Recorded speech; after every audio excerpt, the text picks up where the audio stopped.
Bismillahirrahmanirrahim. Assalamualaikum warahmatullahi wabarakatuh. Teman-teman yang dirahmati Allah Subhanahu wa Ta'ala, pembahasan kali ini akan membahas tentang belajar berhijrah dengan istiqomah.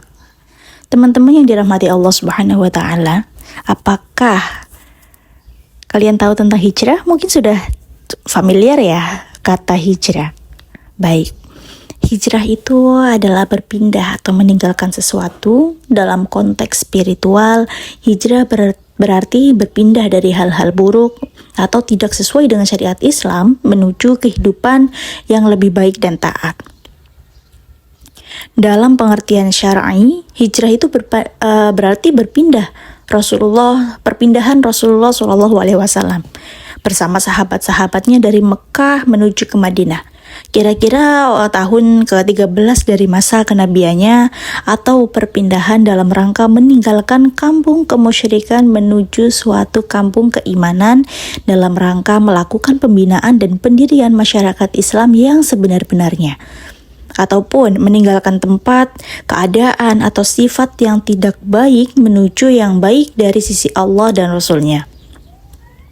Kemudian di era modern, hijrah tidak hanya berkaitan dengan perpindahan fisik seperti di zaman Nabi Muhammad SAW, tetapi lebih pada perubahan spiritual dan moral seseorang. Bagaimana saat itu Rasulullah hijrah untuk menghindari musuh agama yang berkomplot.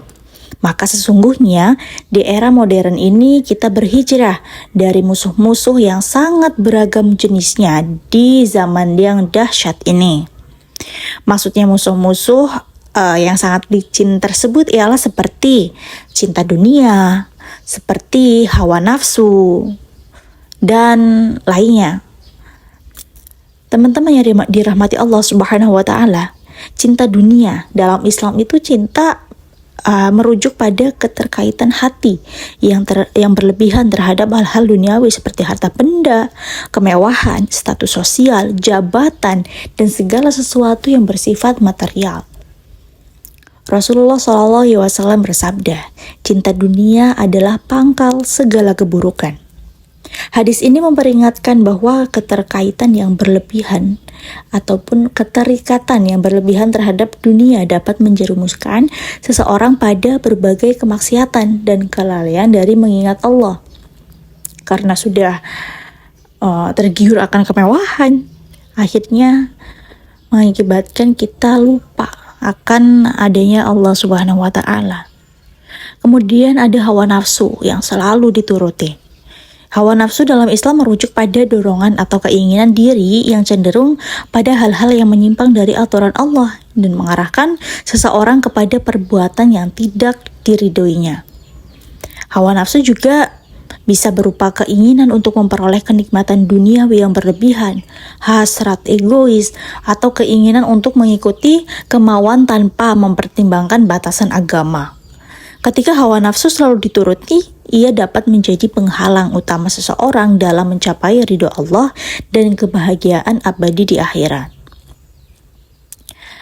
Kemudian, hawa nafsu itu juga terbagi ke beberapa bagian, seperti nafsu syahwat, lebih ke dorongan atau keinginan yang berhubungan dengan hasrat fisik, terutama dalam kenikmatan jasmani seperti berhubungan badan, kemudian makanan dan minuman begitu. Kemudian yang kedua ada nafsu amarah, yakni dorongan yang berasal dari kemarahan, rasa benci, dendam yang tidak terkendali. Nah, itu nih, orang-orang yang punya penyakit hati juga itu termasuk dalam nafsu amarah. Kemudian yang ketiga ada nafsu harta dan kedudukan. Dorongan untuk mengejar harta, jabatan, kekuasaan tanpa batas juga termasuk juga hawa nafsu. Menghalalkan segala cara untuk mendapatkan kedudukan, untuk mendapatkan jabatan, itu juga termasuk hawa nafsu. Kemudian nafsu bangga dan sombong.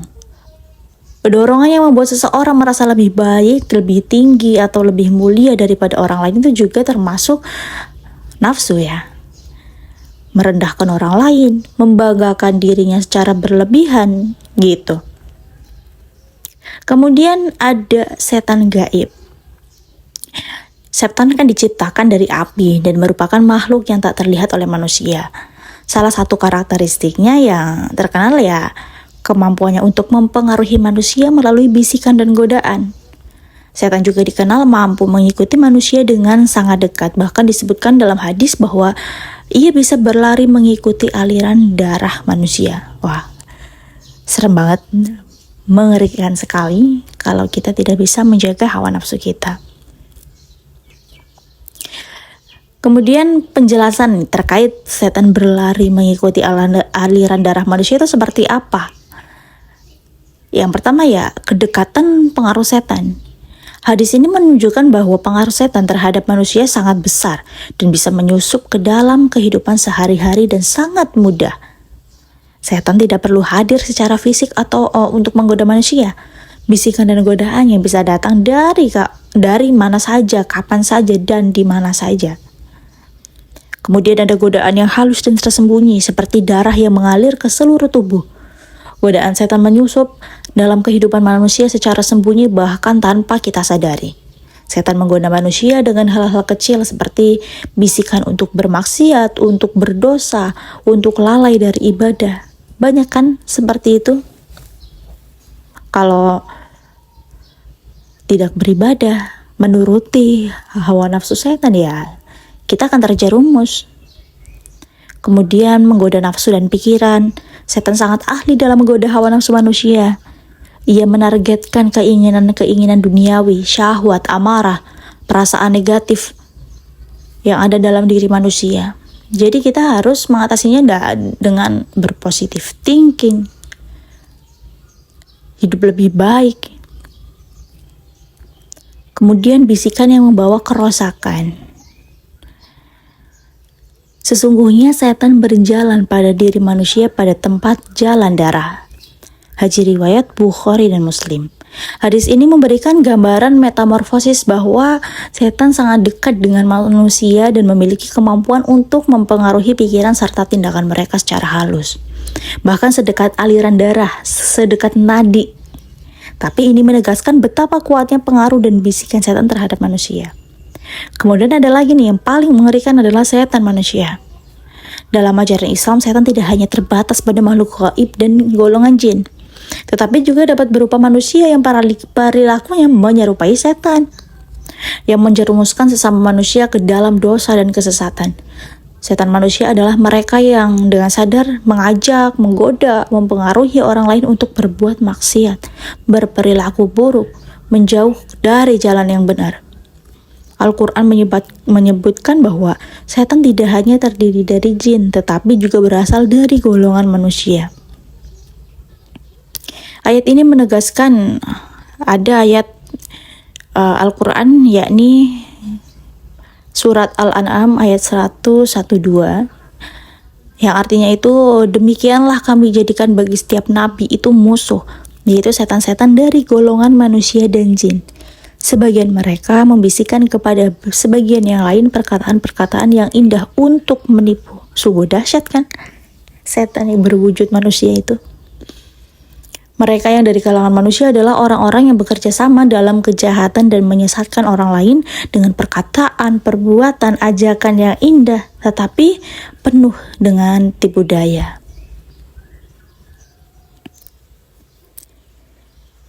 Kemudian dalam hijrah juga ada tantangannya, yaitu godaan dari lingkungan seperti teman, keluarga, lingkungan sosial.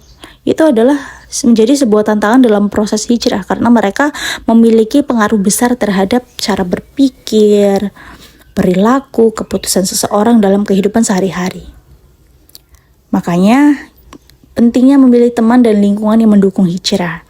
Memilih teman dan lingkungan yang mendukung hijrah sangat penting untuk menjaga konsistensi, memperkuat nilai iman, serta mendapat dukungan yang diperlakukan dalam proses menuju kehidupan yang lebih baik.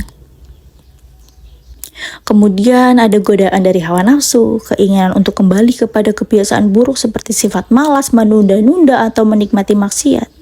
Itu juga sebagai tantangan yang berat juga.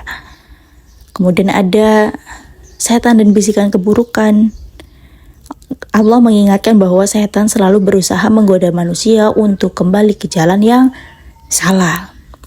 Kemudian ada nggak sih tips atau cara untuk hijrah agar tetap istiqomah? Pasti ada, teman-teman yang dirahmati Allah Subhanahu wa Ta'ala.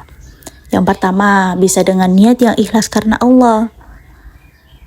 Karena niat merupakan faktor yang paling utama dalam berhijrah. Setiap perbuatan dalam Islam termasuk berhijrah dinilai dari niat.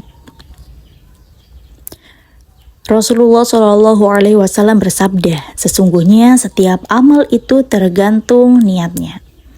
Kemudian bersabar dalam proses hijrah. Sabar adalah kunci dalam menghadapi segala tantangan dengan ujian selama berhijrah. Kemudian memperkuat iman dan takwa, rajin beribadah, memperbanyak zikir, berdoa, membaca Al-Quran, akan memperkuat iman dan takwa yang menjadi landasan utama istiqomah. Pentingnya memperdalam ilmu agama agar semakin memahami ajaran Islam. Mencari teman, kemudian kita mencari teman yang baik, mencari komunitas yang baik, tapi jangan salah jalan gitu. Harus pintar-pintar memilah-milih, oh ini ajaran yang benar, oh ini ajaran yang salah. Kemudian selalu bertawakal kepada Allah. Bertawakal atau menyerahkan hasil usaha kita kepada Allah setelah kita melakukan usaha secara maksimal. Kemudian ada nggak sih keutamaan istiqomah dalam hijrah? Pasti ada.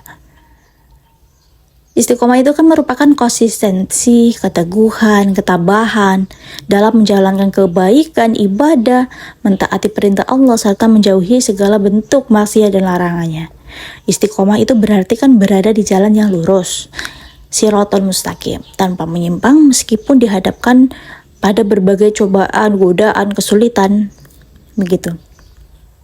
Keutamaan dalam istiqomah dalam berhijrah adalah ya pahala yang terus mengalir, menjadi hamba yang dicintai Allah, kesuksesan dunia dan juga akhirat, menjadi teladan bagi orang lain. Sungguh banyak keutamaannya. Teman-teman yang dirahmati Allah Subhanahu wa Ta'ala.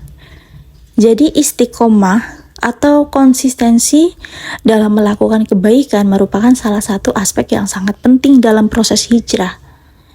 Istiqomah tidak hanya berarti tetap berpegang pada ajaran Islam, tetapi juga mencangkup komitmen untuk terus melakukan amal soleh dan menjauhi maksiat setelah melakukan berhijrah. Sekiranya begitu teman-teman yang dirahmati Allah Subhanahu wa Ta'ala, kita akan bahas next di video ini ya. Terima kasih. Wassalamualaikum warahmatullahi wabarakatuh.